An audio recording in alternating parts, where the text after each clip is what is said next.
ಈ ಹೊಸ ವರ್ಷದಲ್ಲಿ 2026ನೇ ಇಸ್ವಿಯಲ್ಲಿ ಹೊಸ ವರ್ಷದಲ್ಲಿ ನೀವೇನೆಲ್ಲ ಅಂದ್ಕೊಂಡಿದ್ದೀರಾ, ಏನೆಲ್ಲ ಆಗಬೇಕು, ಎಷ್ಟು ದುಡ್ಡು ಮಾಡಬೇಕು, ಅಥವಾ ಯಾವ ಜಮೀನು ತೆಗಿಬೇಕು, ಅಥವಾ ಮನೆ ಕಟ್ಟಬೇಕು, ಅಥವಾ ವ್ಯಾಪಾರ ಸ್ಟಾರ್ಟ್ ಮಾಡಬೇಕು, ಅಥವಾ ಏನೇ ಒಂದು ನಿಮ್ಮಲ್ಲಿ ಏನು ತಲೆಯಲ್ಲಿ ಇಟ್ಕೊಂಡಿದ್ದೀರೋ ಅದನ್ನೆಲ್ಲವನ್ನು ಬರೆದುಕೊಂಡು ಯಾವ ಪೇಪರಲ್ಲಿ ಯಾವ ಪೆನ್ನಲ್ಲಿ ಹೇಗೆ ಬರಿಬೇಕು ಅಂತಂತೇಳಿ ಮ್ಯಾಮ್ ಒಂದು ಸಪ್ರೇಟ್ ವೀಡಿಯೋ ಮಾಡಿದ್ದಾರೆ. ಆ ವಿಡಿಯೋ ನೋಡಿಬಿಟ್ಟು ನೀವು ಬರ್ಕೊಂಡು ಬರಬೇಕು.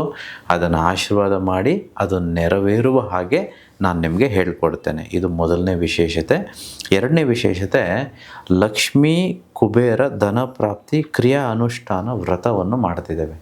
ಯಾರೆಲ್ಲ ಈ ಕಾರ್ಯಾಗಾರಕ್ಕೆ ಡಿಸೆಂಬರ್ 21ಕ್ಕೆ ಆಮೇಲೆ ಜನವರಿ 9, 10, 11 ಸ್ಪೆಷಲ್ ವರ್ಕ್ಶಾಪ್ಗೆ ಬರ್ತಿದ್ದೀರೋ ಅವರೆಲ್ಲರೂ ಈ ವ್ರತ ಮಾಡಬೇಕು. ಇದು 36 ದಿನದ ವ್ರತ.